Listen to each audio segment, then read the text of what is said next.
United States of America, $1.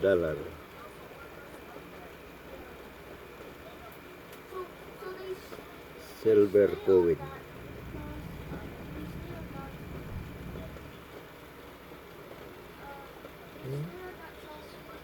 Parang torch, no?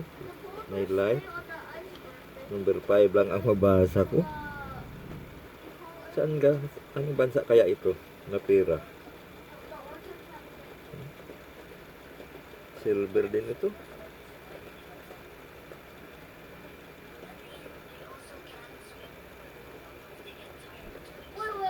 Magkano kaya ang halaga nito?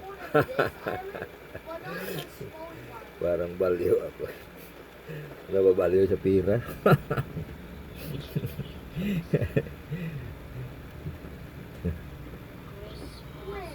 Ito talagang alam natin kung magkano ang halaga nito.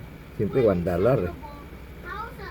Siyempre kahit ano na lang ng real value na lang, real ano natin.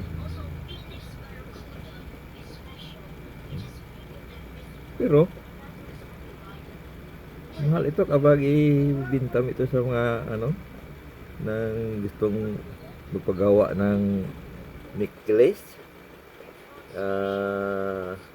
earrings o wedding rings o yung sing-sing. Ito ang ginagawa noon eh.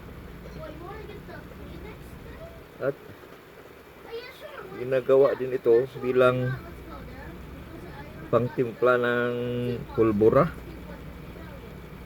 pang dynamite fishing. Ginagawa nga siguro nila itong ano ng silver nitrate, no? Ano, tama ba 'yon? Ito talagang ginatimpla nila eh. Kasi nung bata pa ako,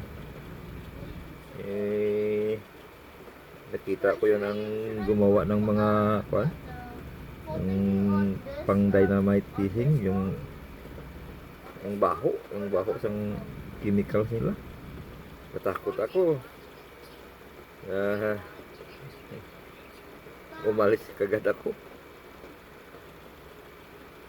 Baka pumutok ang kanilang ginagawa. Baka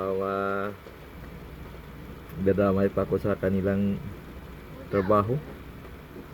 Marami nang matay doon sa ganong trabaho, yung maggawa ng pulbura para pang dynamite fishing. Marami nang namatay. Pero itong silver ang ginagamit nila na bilang pangtimpla ng pulbura. Hindi ko na alam ngayon, basin ngayon din. Ito din, ganun pa rin guro ang kanilang ginagamit. Si Liberty.